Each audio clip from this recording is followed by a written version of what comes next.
Hey guys, welcome back to my channel. मेरा नाम शैद त्रिपाठी है और आज हम क्लास 6 के हिस्ट्री का फर्स्ट चैप्टर लेके आए हैं। What, where and how and when.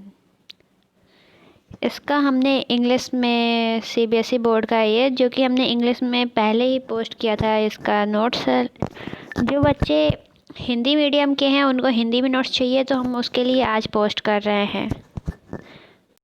पहला टॉपिक है हमारा कि लोग पहले कहाँ रहते थे।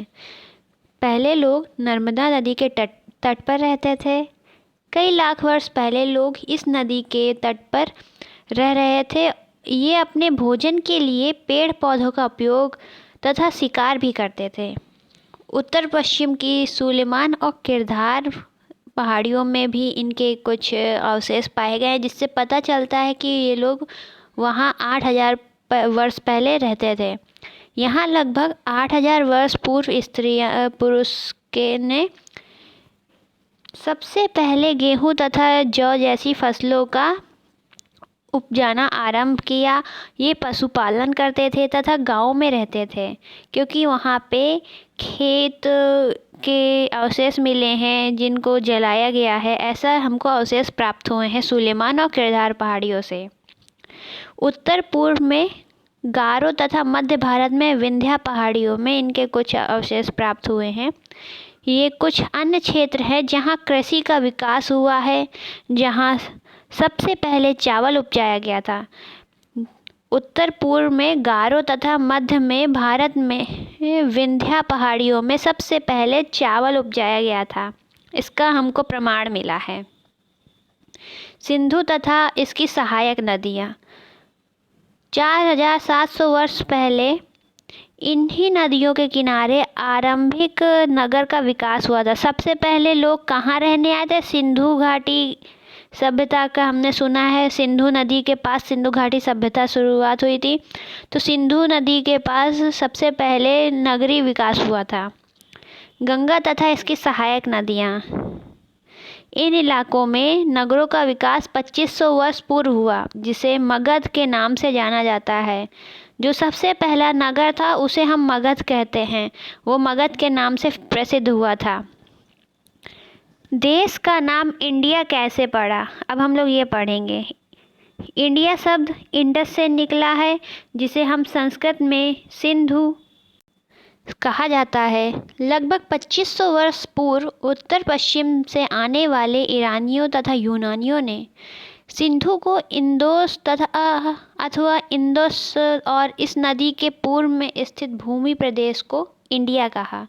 कि जो हमारी सिंधु नदी थी उसके पार वाले लोगों को इंदोस कहा गया। भारत नाम का प्रयोग उत्तर पश्चिम में रहने वाले लोगों के समूह के लिए किया जाता था। उत्तर पश्चिम में जो समूह रहता था हम लोग उसको भारत कहते थे।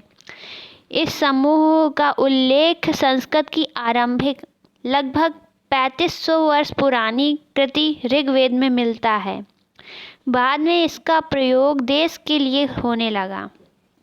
भारतीय इतिहास के स्रोत में पांडुलिपि है।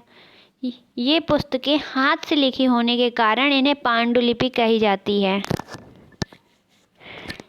ये पांडुलिपि प्रायः ताड़पत्रों अथवा हिमालय क्षेत्र में उगने वाले भुर्ज नामक पेड़ की छाल से विशेष तरीके से तैयार भोजपत्र पर लिखी जाती थी। और जो ऋग्वेद लिखा गया था वो उसी में लिखे गए थे।